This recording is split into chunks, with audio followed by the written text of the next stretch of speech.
Kratom? Have you ever seen something labeled all natural and instantly assumed it had to be safe? Yeah, our brains love that shortcut. Kratom is a tropical tree from Southeast Asia, where workers have chewed its leaves for generations to stay awake, push through exhausting days, and ease aches after hours of physical labor. Fast forward to America, and now it's everywhere. Powders, capsules, teas, gummies. Some people swear it's the perfect natural boost. Others think it's just another addiction waiting to happen. Funny how one plant can spark so many arguments. Here's why. Kratom contains two main compounds, called mitragynine and 7-hydroxymitragynine. They interact with some of the same opioid receptors as prescription painkillers, but they don't behave exactly the same way. Small amounts often leave people feeling energized, focused, or more talkative. Bigger amounts? Totally different story. Suddenly people feel calm, sleepy, and less sensitive to pain. Same plant, different dose, completely different experience. The weird part is how easy it is to buy. Walk into plenty of smoke shops or browse online, and there it is sitting on the shelf. Your brain naturally thinks, if they're selling it openly, somebody must have checked everything already. Not exactly. Research is still catching up, product quality can vary a lot, and two bags that look identical might contain very different amounts of the active compounds. Kratom reminds us that easy access doesn't automatically equal complete understanding. Sometimes, science is still trying to figure out the long-term effects while the product is already in people's hands. DXM, dextromethorphan. You probably have this sitting somewhere in your house right now and never even think about it. Cough syrup. Pretty boring, right? For decades, dextromethorphan, better known as DXM, has helped millions of Americans stop coughing so they can finally sleep through a miserable cold. Used correctly, it's just another medicine in the cabinet. But here's where things get strange. Take way more than the recommended amount, and that ordinary cough medicine starts acting nothing like cough medicine anymore. Instead of just calming your throat, DXM begins changing how neurons communicate by affecting NMDA receptors in the brain. People describe feeling disconnected from their bodies, losing track of time, or seeing and hearing things differently. Reality itself starts feeling off. Online, some users even organize these experiences into plateaus, almost like unlocking levels in a video game. Sounds clever until you remember this isn't a game. Higher doses can lead to confusion, risky decisions, rapid heart rate, seizures, accidents, and serious injuries. Mix DXM with certain antidepressants that raise serotonin, and you can trigger serotonin syndrome, which can become life-threatening. It's a powerful reminder that your brain runs on incredibly precise chemistry.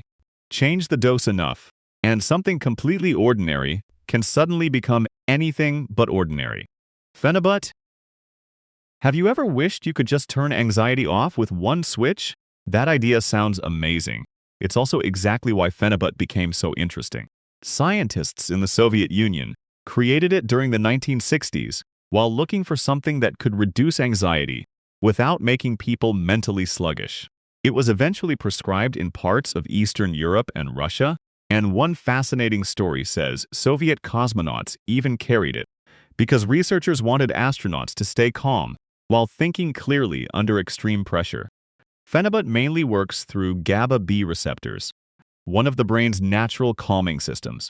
At first, many people say they feel relaxed, confident, and unusually comfortable around others. Conversations seem easier. Stress feels quieter. It's like someone finally turned the volume down on constant worrying. The problem is that your brain loves adapting.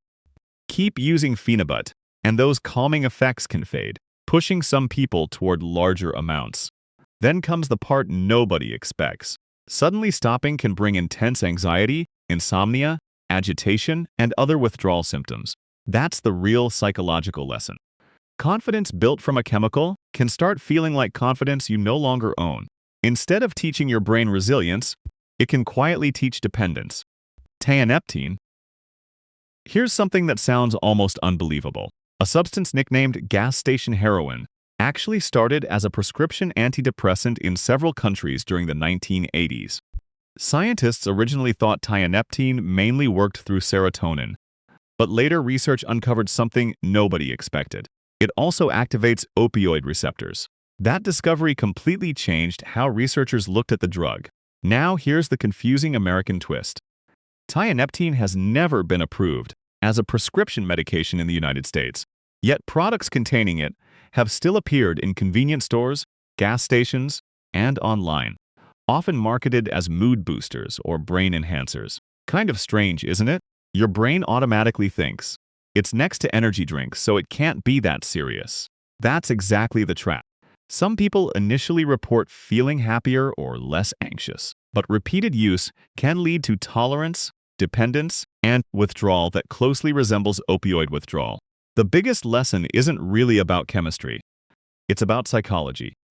Human beings judge safety surprisingly fast based on packaging, advertising, and where something is sold.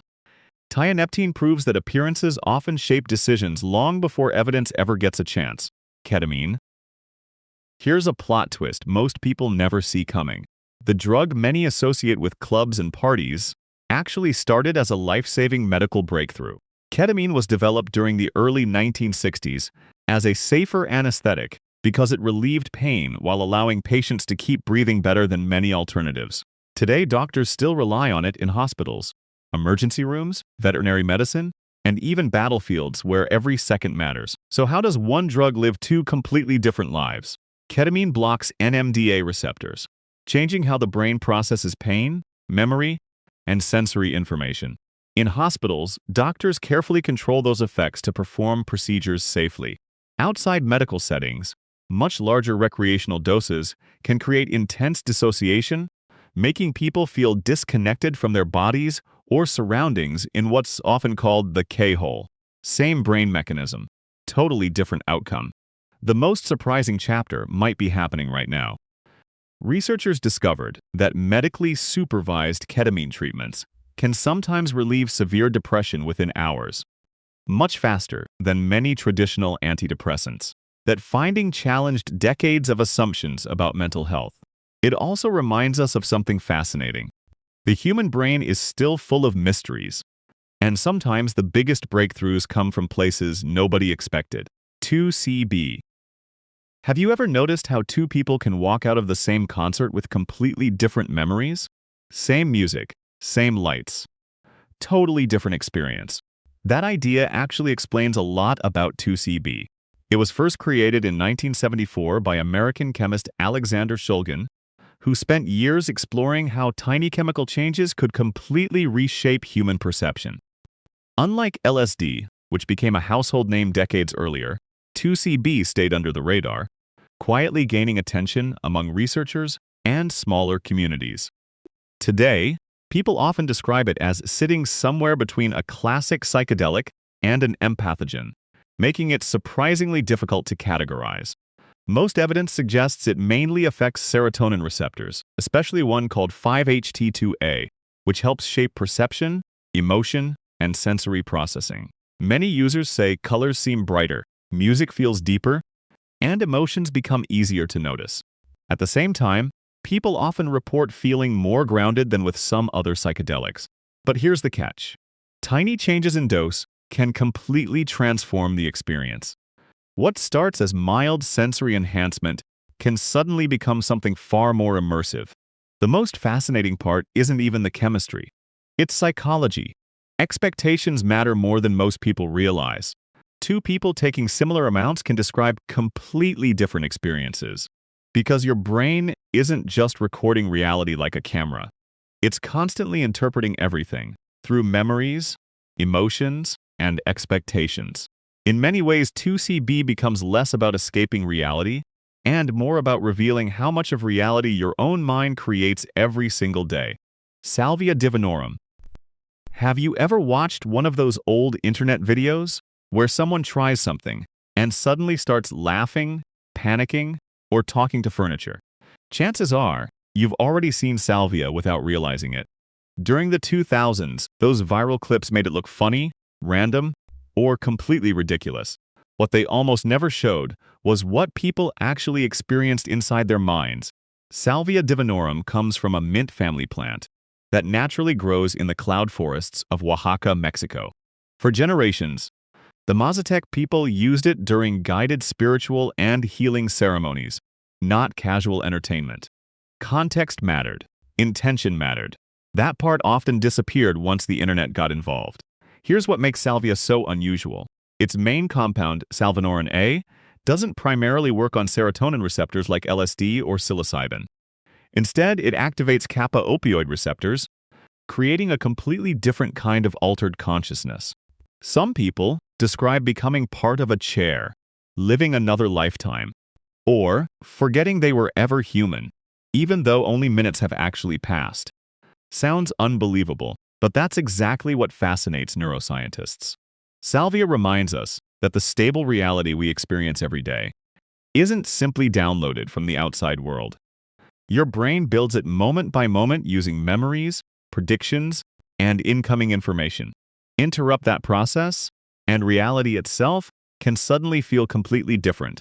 Ibogaine? Have you ever wondered why breaking a habit feels so much harder than starting one? The answer usually isn't just chemistry, it's identity. And that's exactly why scientists became interested in ibogaine.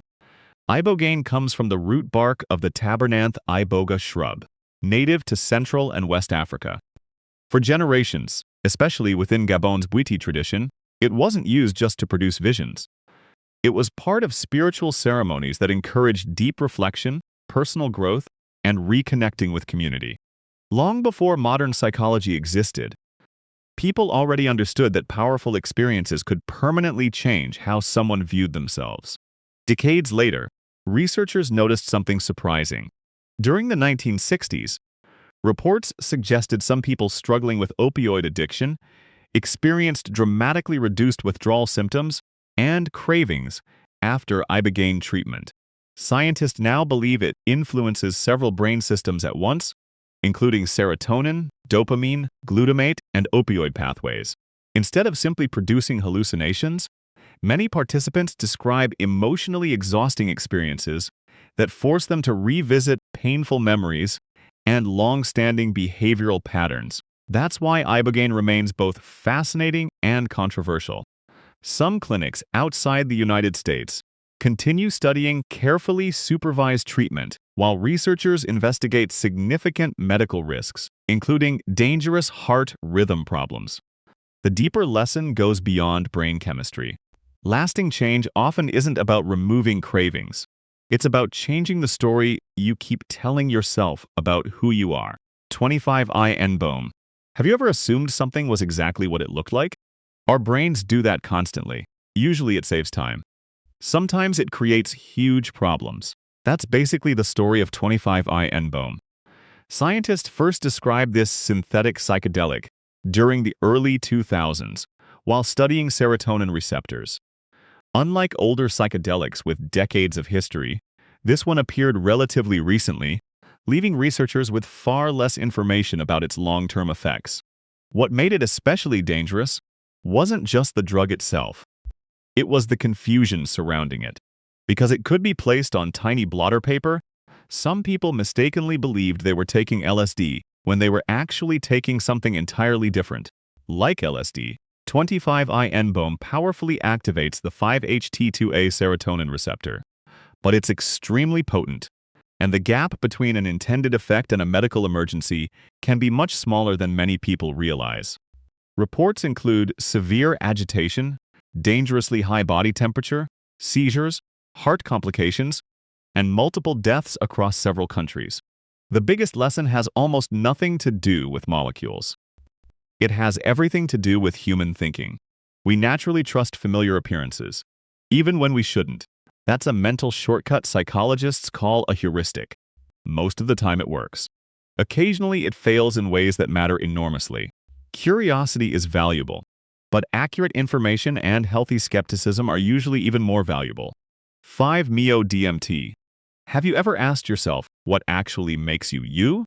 It sounds like a philosophical question, but neuroscience is trying to answer it too. That's one reason 5-MeO-DMT has attracted so much attention. It's often described as one of the most powerful naturally occurring psychedelics ever discovered. Strangely, it usually produces far fewer colorful visuals than people expect. Instead, users often describe something much stranger. They say their normal sense of self simply disappears. The compound occurs naturally in several plants and in secretions from the Colorado River toad. Although scientists emphasize there's no need to disturb wild toads because laboratory-produced versions already exist, researchers believe 5-MeO-DMT mainly affects serotonin receptors, especially 5-HT1A and 5-HT2A. Within seconds, some people report feeling that the boundary between themselves and the outside world has vanished. Scientists call this ego dissolution, when the brain's normal model of me temporarily stops working the way it usually does. Brain imaging has made the story even more fascinating. Studies suggest activity inside the brain's default mode network, which helps support self-reflection and personal identity, changes dramatically during these experiences. Researchers are now exploring whether carefully supervised psychedelic therapy could someday help certain patients with depression, anxiety, or trauma. The biggest takeaway isn't that one molecule can transform consciousness. It's that your everyday identity may be far more flexible, dynamic, and carefully constructed than it ever feels from the inside.